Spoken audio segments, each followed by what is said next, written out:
parle de ski, oui, mais si vous n'avez pas envie de faire de ski, bah vous partez en rando, parce qu'on peut le faire ici. Une belle rando, c'est ce que nous propose Seb. Et on va prendre de la hauteur, effectivement, du côté de Saint-Nizier-du-Moucherotte. On peut faire une rando absolument sublime. Alors, c'est long, c'est pas simple, mais la récompense en haut vaut tous les efforts du monde. La vue est absolument inoubliable. Le premier qui me dit qu'il a oublié son appareil photo... Clic-clac. Village le plus élevé du Vercors Nord, Saint-Nizier-de-Moucherotte offre un panorama exceptionnel sur la cuvette grenobloise. Cette commune était des années 50 aux années 70 l'un des lieux privilégiés des Grenoblois pour prendre le grand air. Mais le vent qui frappe régulièrement ce versant de montagne et les installations vieillissantes auront raison de Moucherotte. Aujourd'hui, la commune se relance. Passage obligatoire, l'auberge du village. Nous avons beaucoup de gens qui viennent en promenade sur le Vercors, qui passent par hasard des fois et qui se disent wow, c'est tellement beau, arrêtons-nous. Et donc on essaye de faire en sorte de les garder effectivement sur notre village. Un coin apprécié des randonneurs. Il y en a justement 4 sur le parking de l'auberge qui se préparent à découvrir les vestiges de la grande période de Saint-Nizier. Grégoire, guide de randonnée, est là pour tout leur raconter. Allez, on va y aller alors. au revoir. Allez, Nul besoin de trop s'éloigner pour tomber nez à nez avec les premières traces du passé.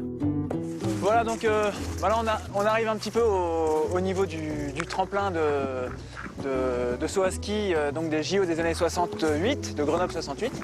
Donc là, on peut bien voir un petit peu le tremplin.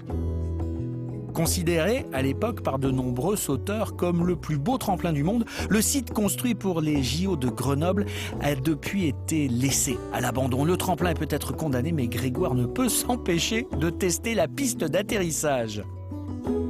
Alors bah là, ça reste quand même assez raide. On est dans une pente qui doit avoisiner les 45 degrés. Hop là, rien casse-gueule, surtout dans la neige. Voilà, on s'en est tiré.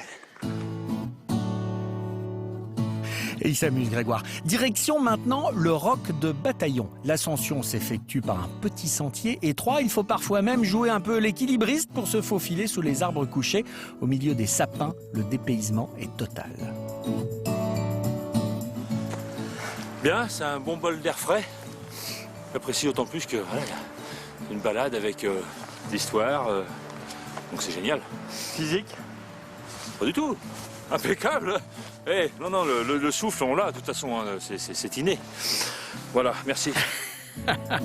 Allez, voilà nos aventuriers face maintenant à l'une des plus belles vues de cette randonnée, le spot d'escalade des Trois Pucelles. Ces 3 écailles rocheuses qui dominent Grenoble font de ce lieu une halte obligatoire. Puis c'est un coin dont on se lasse pas. Hein. Ouais, puis on s'en lasse pas, c'est super beau. Beaucoup de randonneurs qui viennent ici aussi, rien que pour la vue. Hein. Il est maintenant temps de redescendre avant que la lumière ne vienne à manquer. Déjà, le soleil se couche sur le Mont Blanc. J'ai trouvé ça très agréable d'allier un petit peu la découverte de la région où j'habite. C'est quand même un sacré paradoxe. Et puis, ce que j'ai trouvé encore plus agréable, c'est de le partager. De le partager avec d'autres gens, quoi. Et puis donc j'ai découvert le Moucherotte, donc un sacré coin. Je pense que je vais revenir. Après 7 heures de balade, nos 4 randonneurs sont lessivés.